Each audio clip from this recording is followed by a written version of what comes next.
नमस्कार, छत्तीसगढ़ के बुलेटिन में आपका स्वागत है। मैं हूं आपके साथ लक्ष्मी। बुलेटिन की शुरुआत करेंगे, रुक कर लेते हैं खबरों की। प्रदेश में एक और जिला जुड़ गया है। कुल जिले अब 31 हो गए हैं। इस गरिमामय ऐतिहासिक पल में खैरागढ़ छुई खदान गंडई की जनता ने मुख्यमंत्री का स्वागत किया है। मुख्यमंत्री ने खैरागढ़ छुई खदान गंडई जिले के शुभारंभ कार्यक्रम खैरागढ़ में 365 करोड़ रुपए के 95 कार्य का भूमि पूजन और लोकार्पण किया।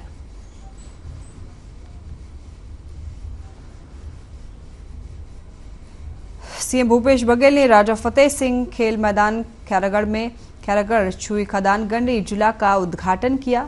365 करोड़ रुपए के 95 कार्य का भूमि पूजन और लोकार्पण किया।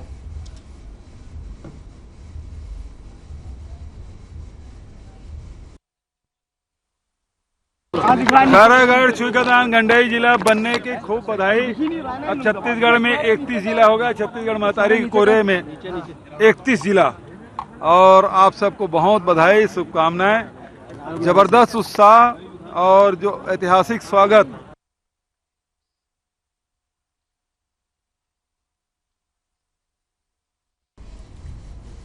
महासमुंद में जिला लघु वनोपज यूनियन का चुनाव संपन्न हो गया है। चुनाव में 75 सदस्यों ने संचालक मंडल सदस्य के लिए नामांकन दाखिल किए थे, जिनमें से 12 नामांकन को चुनाव अधिकारी ने रद्द कर दिया। चुनाव में कांग्रेस समर्थित प्रत्याशी और विधायक विनोद चंद्राकर के भाई प्रमोद चंद्राकर को निर्वाचित घोषित किया गया था। इस मामले में बीजेपी नेता हितेश चंद्राकर ने इस मामले को लेकर कार्यकर्ताओं के साथ प्रेस कॉन्फ्रेंस की और गंभीर आरोप लगाते हुए कहा है कि महासमुंद को बिहार बनाने की कोशिश स्थानीय विधायक के द्वारा की जा रही है, जिन्होंने चुनाव में किराए पर गुंडे बुलवाकर अजीब तरह की परंपरा शुरू कर दी है। साथ ही उन्होंने निर्वाचन अधिकारी और विधायक की भूमिका को लेकर कोर्ट जाने की बात कही है।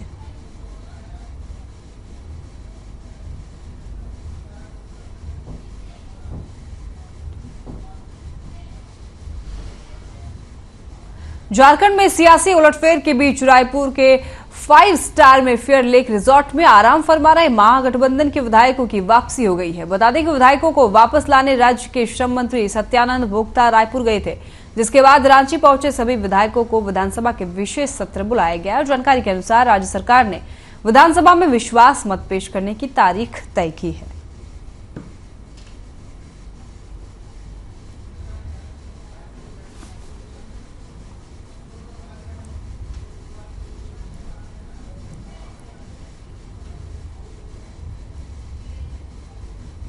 कोरबा जिले में हर साल की तरह इस साल भी गणेश चतुर्थी के मौके पर डोनीपारा में कबड्डी प्रतियोगिता का आयोजन किया जा रहा है। साल में एक बार आयोजित होने वाले इस प्रतियोगिता में लोगों में काफी ज्यादा उत्साह देखने को मिल रहा है। इस प्रतियोगिता में पूरे देश की टीमें हिस्सा लेती हैं। इस साल भी रायपुर, बिलासपुर, रायगढ़ समेत अन्य जिलों से टीम हाथ आजमाने पहुंची है। प्रतियोगिता में खिलाड़ियों के उत्साह को देखते हुए पुरस्कार की भी विशेष व्यवस्था की गई है। हर साल गणेश चतुर्थी के उपलक्ष्य में किया जाता है। बिलासपुर, रायपुर, रायगढ़ बहुत दूर से टीम आती है खेलने के लिए हर साल।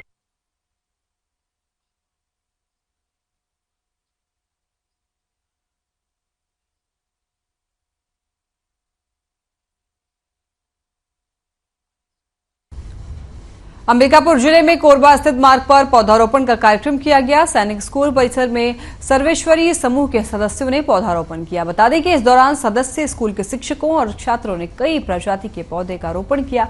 इस अवसर पर छात्रों को पर्यावरण के महत्व के बारे में जानकारी दी गई। स्कूल की वाइस प्रिंसिपल रेणुका यादव ने इस तरह की गतिविधियों की सराहना करने के साथ सर्वेश्वरी समूह को बधाई दी। सर्वेश्वरी समूह ने पौधारोपण किया। सैनिक स्कूल में पौधारोपण किया गया। अंबिकापुर जिले यहाँ पे जो वृक्षारोपण हम कर रहे हैं, उसके लिए हम ये जो श्री सर्वेश्वरी समूह है उसके हम काफ़ी आभारी हैं, जिन्होंने यहाँ पे काफ़ी ट्री प्लांटेशन ड्राइव जो है वो शुरू किया है।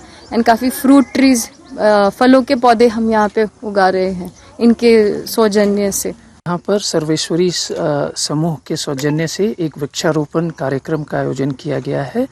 इस कार्यक्रम के तहत कई प्रकार के फलदार और गैर फलदार पेड़ लगाने का कार्यक्रम हुआ, जैसे कि इन लोगों ने 166 सर्वेश्वरी समूह के सौजन्य से 166 पौधे लगाए गए। धमतरी जिले में पुलिस ने गुप्त सूचना के आधार पर नाकाबंदी करके 10 लाख रुपए की कीमत का गांजा जब्त किया है। बता दें कि साथ ही एक महिला तस्कर को भी गिरफ्तार किया गया है। पूरे मामले पर एडिशनल एसपी मेघा टेम्भुरकर ने बताया है कि तस्करी में इस्तेमाल की जा रही कार से 2 लाख रुपए भी बरामद किए गए हैं। पुलिस ने गिरफ्तार महिला तस्कर से पूछताछ कर जांच शुरू कर दी है। अवैध गांजा परिवहन को लेकर एसपी साहब द्वारा सभी थाना प्रभारियों को निर्देशित किया गया था।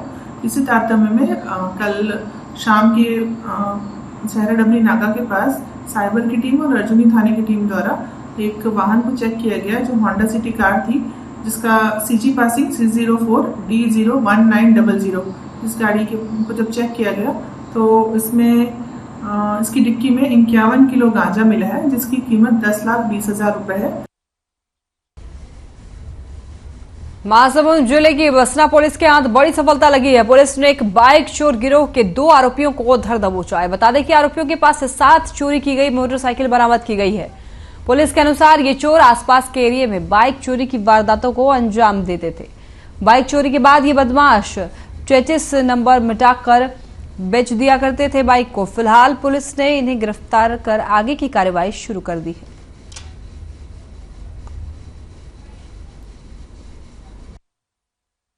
हमें सूचना मिली कि जगदीशपुर ओवरब्रिज के पास 2 लड़के हैं जो कि बिना नंबर की गाड़ी लेकर घूम रहे हैं और जिनकी गतिविधियां संदिग्ध परिलक्षित हो रही है। इस पर तत्काल जो हमारी थाना बसना की जो टीम है, निरीक्षक कुमारी चंद्राकर जी के नेतृत्व में और साइबर टीम जो है संजय राजपूत जी की टीम में, उनके जाकर पतासाजी की गई, जिसमें उनके पास 2 बाइक मिली और पूछताछ में उनके द्वारा कबूला गया। इसके अतिरिक्त भी उनके द्वारा जो है 5 बाइक और चोरी की गई है।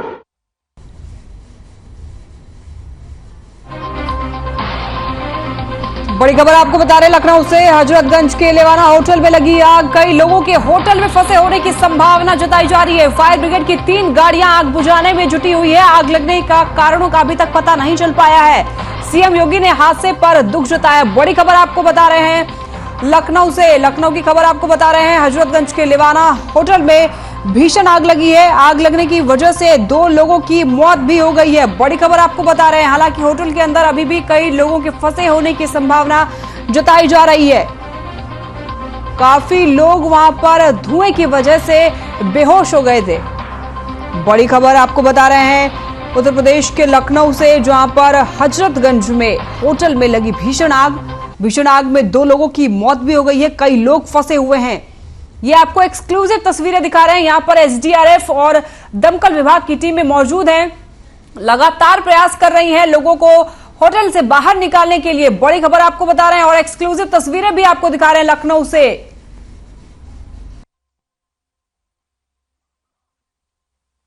उसमें 2 लोगों की मृत्यु हुई है जो सेकंड फ्लोर पे रह रहे थे। करीब 8 लोगों को यहाँ से रेस्क्यू करके हॉस्पिटल भेजा गया है, जिनकी हालत ठीक है। उन 2 लोगों की पहचान होटल के रिकॉर्ड्स देखकर की जाएगी।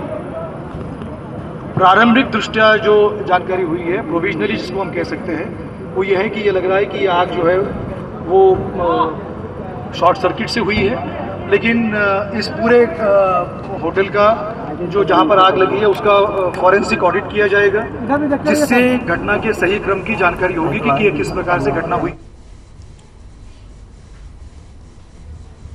इसी खबर पर हमारे साथ ज्यादा जानकारी के लिए आनंद सिंह जुड़ गए हैं लखनऊ से। आनंद, बताएं इस खबर पर क्या है पूरी जानकारी। लिवाना होटल में भीषण आग लगी है और आग लगने से कई लोग उसमें घायल हो गए हैं। 2 लोगों की मौत भी बताई जा रही है। क्या है पूरी जानकारी?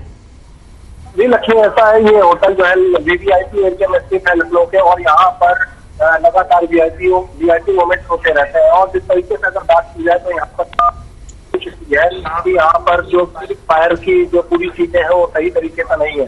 जिस तरीके से आज यहाँ सुबह करके आग लगी है, आग लगने का कारण अभी पूरी तरह से नहीं बताया जा पा रहा है क्या कारण है। लेकिन उसके बाद भी अगर हम बात करें तो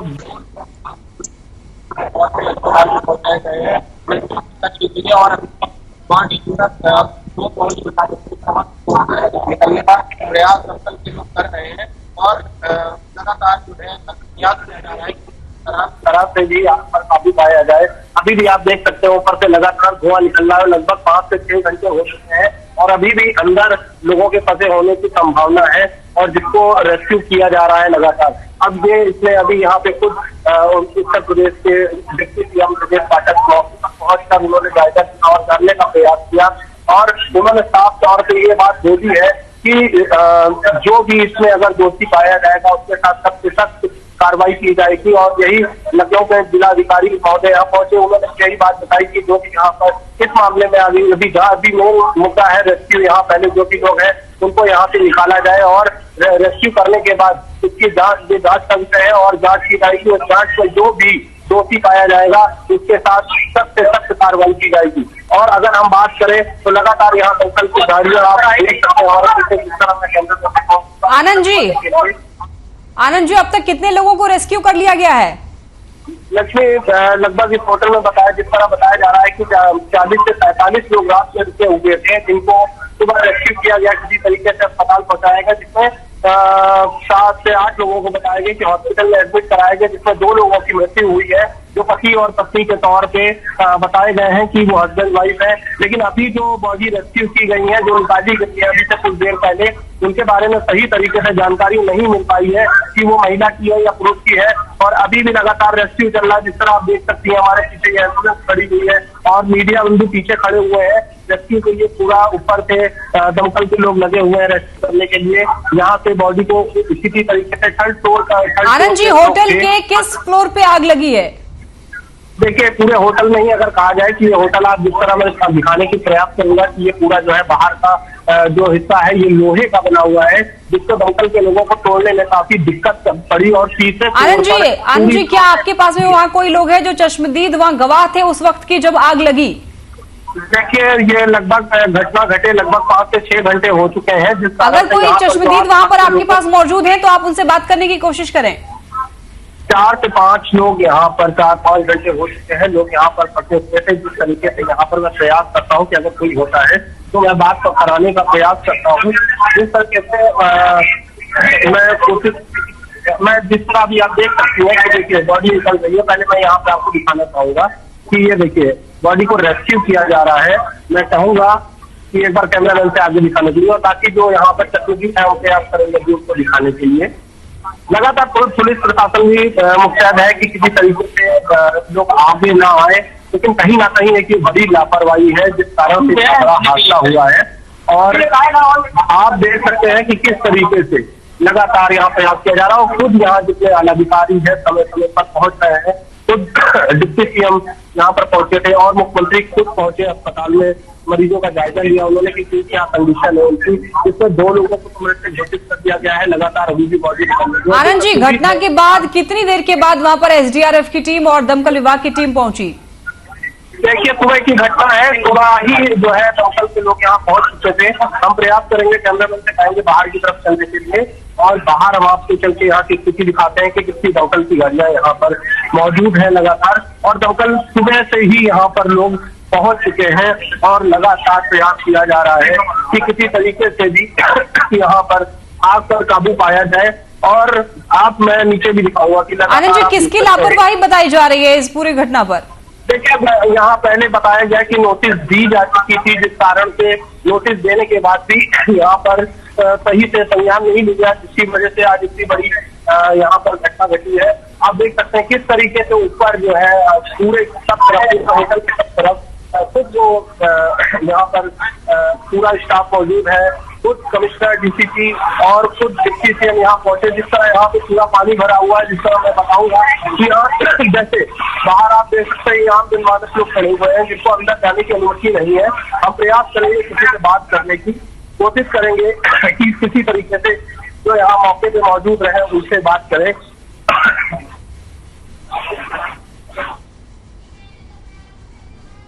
आनंद जी, आप अपनी वहां पर नजर बनाए रखें और बहुत बहुत शुक्रिया आपका, हमारे साथ जुड़े आप घटना स्थल से और विशेष जानकारी दी। चलिए बढ़ते हैं छत्तीसगढ़ की खबरों में आगे। छत्तीसगढ़ में संचालित स्वास्थ्य सेवा डायल 108, संजीवनी एक्सप्रेस और डायल 112 की सेवा में लगे कर्मचारी लोगों के लिए वरदान साबित हो रहे हैं। इनकी वजह से कठिन परिस्थितियों में भी आम जनता को आपातकालीन सुविधा समय पर मिल रही है। ये मामला पौड़ी विकासखंड के गांव धनरास में सामने आया है, जहां पर एक 18 वर्षीय युवती बेहोश हो गई थी। स्थानीय लोगों के 108 संजीवनी एक्सप्रेस को सूचना दी गई। स्वास्थ्यकर्मी गांव पहुंचे, लेकिन गांव तक एम्बुलेंस के पहुंचने का रास्ता न होने की वजह से स्वास्थ्यकर्मी पैदल ही गांव पहुंचे और फिर स्ट्रेचर में 2 किलोमीटर पैदल चलकर युवती को एम्बुलेंस तक पहुंचाकर पीएचसी में भर्ती कराया। ये तस्वीरें आप देख सकते हैं, कैसी जर्जर स्थिति है।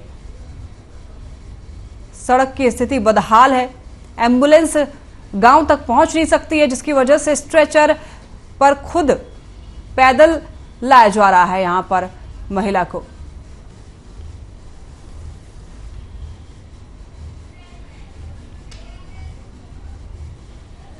अंबिकापुर मेडिकल कॉलेज अस्पताल में उस वक्त अफरा तफरी मच गई जब एक युवक जहरीले सांप को अस्पताल परिसर पहुंचाया गया। बता दें, दरअसल लखनपुर विकासखंड के ग्राम करई के रहने वाले रंजीत के बड़े भाई को बीती रात एक सांप ने काट लिया था। घटना की जानकारी मिलते ही पीड़ित के भाई ने जहरीले सांप को डब्बे में डालकर बंधक बना लिया। वहीं पीड़ित युवक को लखनपुर की प्राथमिक स्वास्थ्य केंद्र में भर्ती कराया गया, जहां से डॉक्टर ने उसे मेडिकल कॉलेज अस्पताल के लिए रेफर कर दिया। जैसे ही अस्पताल में इस बात की जानकारी मिली, वहां मौजूद लोगों में हल्ला मच गया। फिलहाल मेडिकल कॉलेज अस्पताल में पीड़ित व्यक्ति का इलाज जारी है।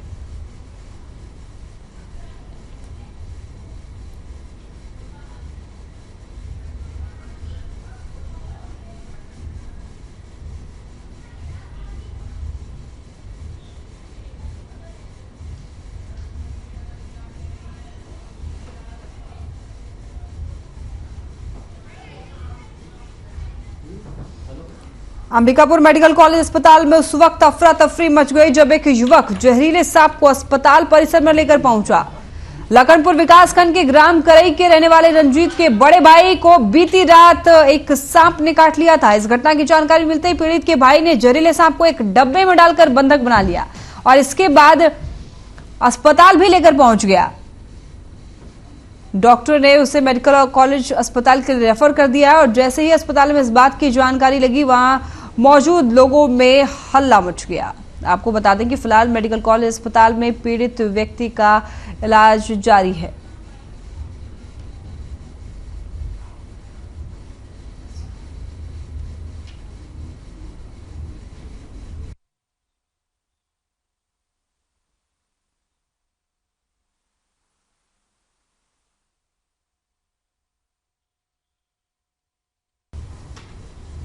कोरबा वन मंडल के बालको रेंज में अजगर बहा सर्किल के गांव डोंगा घाट में हाथियों के झुंड को देखा गया। इस क्षेत्र में हाथी लगातार किसानों की फसलों को नष्ट कर रहे हैं। वहीं क्षेत्र में हाथियों की आवाजाही से वन विभाग सक्रिय हो गया है और हाथियों को ढूंढने की कोशिश में जुट गया है। इधर हाथियों की आवाजाही में क्षेत्र में दहशत का माहौल बना हुआ है, जिसकी वजह से लोग रात भर जागने को मजबूर हैं। बता दें कि इससे पहले हाथियों ने कटघोरा वन मंडल में 4 मवेशियों को मौत के घाट उतार दिया था।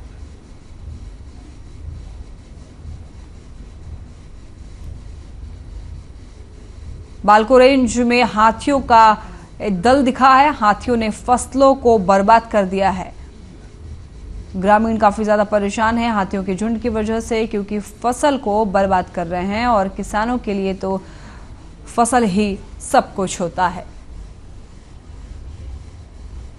गौरेला पिंजरा मरवाही जिले पूर्व नेता प्रतिपक्ष धर्मलाल कौशिक दौरे पर रहे और इस दौरान धर्मलाल कौशिक ने बीजेपी कार्यकारिणी की बैठक की।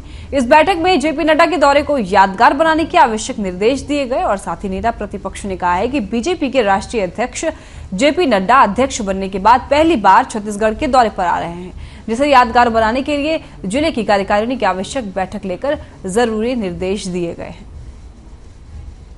लेकर के कल पुलिस अधीक्षक ने भी देखिए, आदिवासी को हटाने की बात नहीं है, जिनको हटाते हैं पार्टी उनको अच्छे जगह में बैठाते भी हैं और आदिवासी समाज का सम्मान भारतीय जनता पार्टी ने हमेशा किया है, आगे भी हम सम्मान करेंगे। हमारे आदिवासी मंत्री रेणुका सिंह है, पूरे प्रदेश में एकमात्र मंत्री है हमारे केंद्र में, वो हमने आदिवासी समाज को दिया है। रेणुका सिंह हमारे मंत्री है। विष्णुदेव साय जी हमारे अध्यक्ष रहे हैं।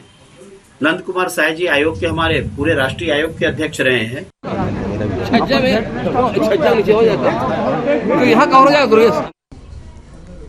कोरबा की दर्री पुलिस ने एक शातिर अपराधी को गिरफ्तार करने में बड़ी सफलता हासिल की है। आरोपी का नाम गजेंद्र साहू है, जो कि चॉइस सेंटर की आड़ में फर्जी तरीके से मतदाता परिचय पत्र बनाता था। सूचना मिलने के बाद हरकत में आई पुलिस ने गज्जू डिजिटल चॉइस सेंटर में छापेमारी की और आरोपी को गिरफ्तार कर लिया। साथ ही धारा 420 के तहत अपराध कायम कर आरोपी को जेल भेज दिया गया है। वहीं पुलिस ने आरोपी के पास से 74 नगर फर्जी वोटर आई कार्ड बरामद किए हैं। इसके साथ ही पुलिस ने कंप्यूटर, प्रिंटर, स्कैनर के साथ ही अन्य मशीनों को भी जब्त कर लिया है। इस मामले के तहत कई सारे सवाल उठते हैं कि क्या इसमें किसी पार्टी का हाथ है, अगर है तो वो कौन है, और अब तक इस शख्स ने जब्त वोटर आईडी कार्ड के अलावा कितनी और आईडी कार्ड बनाकर दी है। इस मामले पर और भी ज्यादा सवाल उठते हैं कि इन वोटर आईडी का किसको चुनाव में फायदा होने वाला था, और निर्वाचन आयोग से सीरियल नंबर और आईडी कार्ड कौन उपलब्ध करा रहा था। क्या जिला निर्वाचन आयोग कार्यालय से भी इस शख्स की कोई मदद कर रहा था, अगर हां तो वो आखिर कौन है।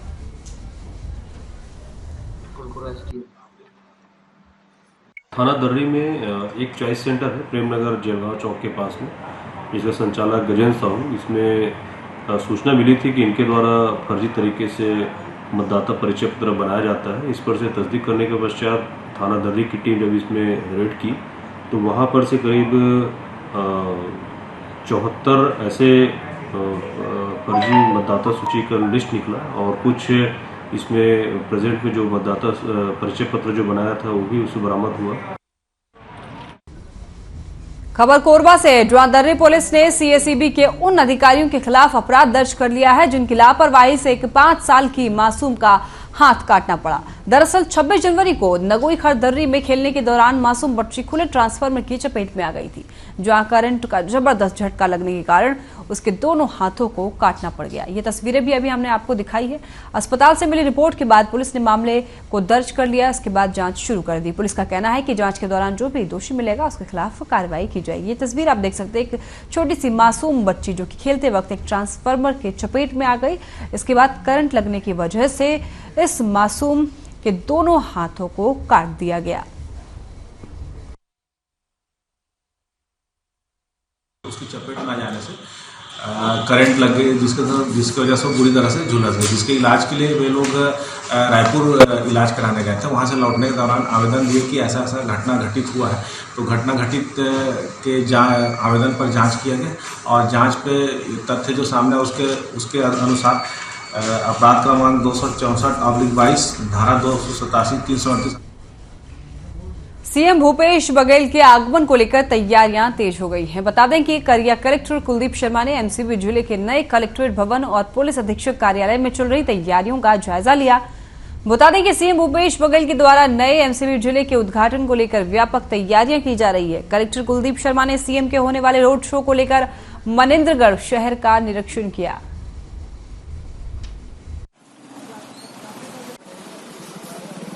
नवीन जिला मनेन्द्रगढ़, चिरमिरी, भरतपुर का लोकार्पण किया जाना है, शुभारंभ होना है। इसमें माननीय मुख्यमंत्री जी का दौरा शीघ्र ही प्रस्तावित है।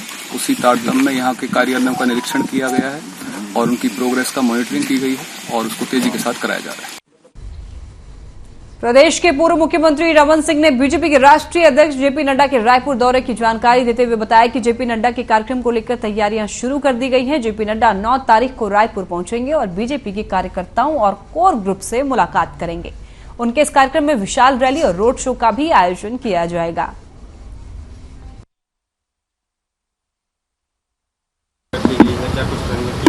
राष्ट्रीय अध्यक्ष जी का दौरा कार्यक्रम है। माननीय इस पूरे आयोजन के पीछे जो विषय है कि नड्डा जी का 9 तारीख को पूरे दिन का प्रवास है और कार्यकर्ताओं से विभिन्न समूहों से मिलेंगे और एक बड़ी रैली होगी बूथ स्तर तक के कार्यकर्ताओं के।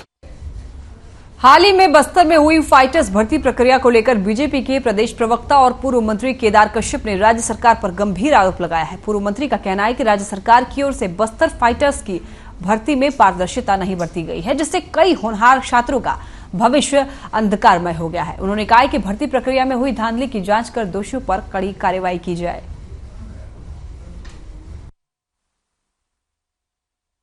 बस्तर के युवाओं को बस्तर बटालियन के माध्यम से यहां पर सेवा देने का अवसर था, लेकिन छत्तीसगढ़ की कांग्रेस की सरकार ने सुरक्षा जैसे मामलों को लेकर भी जिस तरीके से एक लंबा भ्रष्टाचार किया है और जिस तरीके से हमारे बस्तर के युवाओं के साथ में एक बहुत बड़ा छलावा किया है, इससे पूरे बस्तर के युवा आज इस सरकार के खिलाफ में है और अपनी बातों को अलग अलग मंचों पर रख रहे हैं। जांजगीर जिले के पामगढ़ में पुरानी रंजिश को लेकर दर्जन भर से अधिक युवकों ने एक युवक की पिटाई कर दी। घटना की जानकारी मिलने पर पहुंचे युवक के परिजनों ने किसी तरह युवक को उनके चंगुल से छुड़ाया, जिसके बाद सभी आरोपी मौके से फरार हो गए। पीड़ित युवक ने इसकी शिकायत पीड़ित रामलाल साहू ने बताया कि जब वो खेत से काम करके लौट रहा था तभी चंडीदाई मंदिर के पास करीब आधा दर्जन से अधिक युवकों ने उसके साथ मारपीट शुरू कर दी। पुलिस ने पीड़ित की शिकायत दर्ज करके जांच शुरू कर दी है। गया था, हम लोग खेत गए थे निंदाई कोड़ाई करने के लिए। वहाँ से 5:30 बजे वापस आ रहे थे तो तालाब पार में मेरा भतीजा को इन लोग 7-8 आदमी मार रहे थे घेर कर। उसके बाद मैं दौड़ते दौड़ते आया उसको बचाने के लिए, तो एक अप्पू नाम का लड़का मेरे हाथ को पकड़ लिया। उसके बाद मैं वहाँ से छूटा तो सनत ने निर्मलकर ने मेरे को चाकू और कालर पकड़ कर धमकी दे रहे थे, तेरे को यहीं मार देंगे। प्रार्थी राम लखन साहू अपने खेत से निंदाई करके वापस आ रहा था। जैसे ही चंडीदाई हनुमान मंदिर के पास पहुंचा, वहां पर सनत निर्मलकर अपने साथियों के साथ 2-3 अन्य साथियों के साथ खड़ा था। बिना कारण के गली गुफ्तार करते हुए उसको लाठी डंडा बेल्ट हाथ मुक्के से मारपीट किया है। आज रिपोर्ट दर्ज करने आया जिसमें प्रथम सूचना रिपोर्ट दर्ज की गई है, जाँच की जा रही है। सर कल मैं खेत से आ रहा था तो वहाँ चंडीदाई हनुमान जी के मंदिर के पास 7-8 लड़के आए। सनत निर्मलकर, अर्जुन निर्मलकर, सोनू निर्मलकर, मोनू निर्मलकर और 3 और अन्य थे। और उन लोग मुझे देखते ही मारपीट चालू कर दी और मेरा मोबाइल भी पटक दिया। फिर बीच बचाव करने मेरे घर परिवार के। चलिए फिलहाल के बुलेटिन में बस इतना ही। आप देखते रहे हर खबर। नमस्कार।